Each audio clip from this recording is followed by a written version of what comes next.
This is planet Earth, home to a lot of living creatures including us, the intelligent species created by God, human beings. And this is Earth, but flat, often known as flat Earth. And this is an idea created by a number of people who are not ready to accept the fact that the Earth is spherical in shape, and considers that this is a conspiracy by space agencies and organizations to keep the common civilians in dark. But there are another number of people who falls under a religious category and quotes from the Bible to prove the flat earth theory, pointing out some Bible words from the book of Job, Isaiah, and Revelation. Here in the book of Job, we can see a passage referring to the dimensions and measuring line on earth. In the book of Isaiah and Revelation, we can see terms like four corners or quarters of the earth. And there are many more verses which may put any individual to a dilemma about the earth's shape. And believe it or not, these verses are still used by skeptics and flat earth community to distort the real biblical teachings. Not only false preachers, thanks to the internet, that there are a whole organizations, websites and articles twisting these verses to deceive the humans in the modern day. But there isn't any straightforward verse in the Bible about the depiction of earth to be a flat circular disc. Then the only question is, why Bible is written in a way where people may often misinterpret these simple references into something stupid like we see today. To understand the flat earth theory, maybe we need to look back long before when the Bible was written. Early Egyptians and Mesopotamians believed earth to be flat disk in the ocean. Similarly, some Greek pre-Socratic philosophers and European poets and historians believed the earth to be flat. Some ancient Vedic text points the cosmos in many ways, claims the earth to be flat, and Puranas claim it to be spherical, again puts you in another dilemma. Some ancient Chinese text prevails the earth to be flat and square, and the heavens to be round.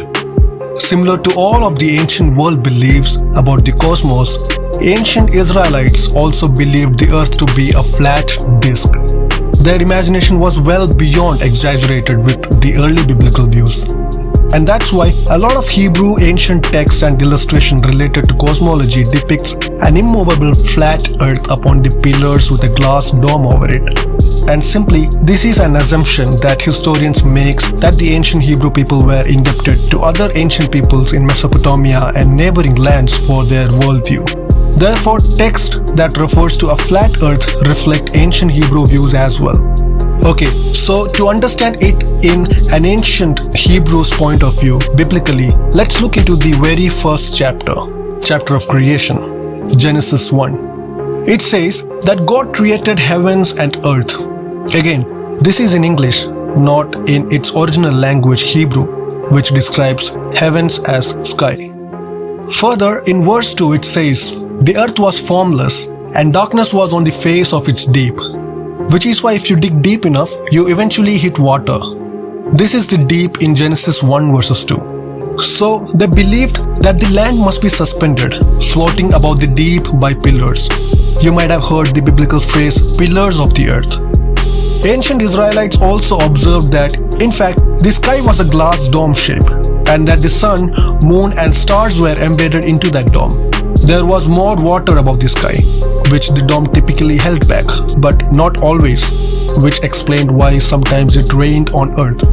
This idea was generated from verse 6 of Genesis chapter 1, which reads, Then God said, Let there be a firmament in the midst of the water. Firmament here is the glass dome, or the vault that I have mentioned, which divides the water above and below the firmament. When the book of Genesis was written, the world functioned in the same manner as it does today. But the ancient Israelites' understanding of those functions differed dramatically from today's scientific point of view. Now, this doesn't mean Genesis chapter 1 is wrong. It does explain that the ancient Hebrews do not perceive the world in the same way that we do, and we can see that from their writing style. Modern form of writing history uses prose and step logic, but the ancient Hebrews used poetry and block logic, and these are two different writing styles. One of the major difference between the ancient Hebrew thought and the modern thought is the perspective. We externalize our perspectives while the Hebrews internalize them. When we describe something, we do so from an outside perspective. In the same way, Hebrews describe the universe from their perspective of its relationship to themselves. For an instance, a Hebrew would see themselves as they are at the center of the world, because in reality, we are. If you are standing on a plane and turn in a 360-degree circle, you will see that the distance to the horizon is the same all around you. And while you are at the center of that circle, anybody standing between you and the horizon is not at the center from the observer's point of view. But we, living in a modern world, do not look at it that way. We use an outside source to measure that distance. For example, observe the sunrise and the sunset. We describe it as sunrise and sunset from humans' perspective.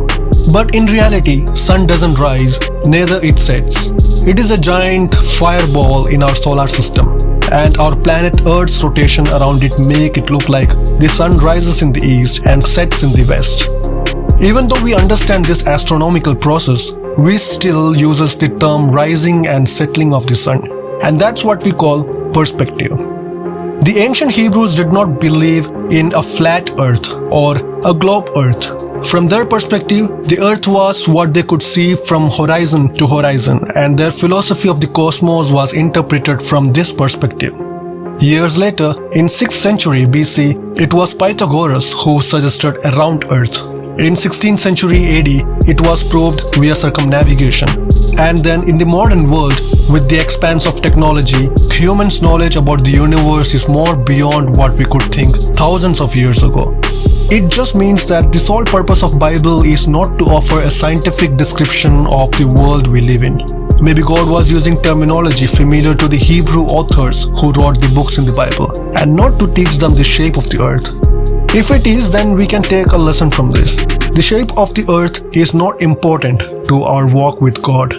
On the other hand, if we believe that the Bible was written by man about his relationship with God, then we can understand that this terminology is being used due to the ancient Hebrews' ignorance of the shape of the earth. Because through the Bible, the biblical authors' sole purpose is that they want to point us to the most important person, the Messianic King, Jesus of Nazareth.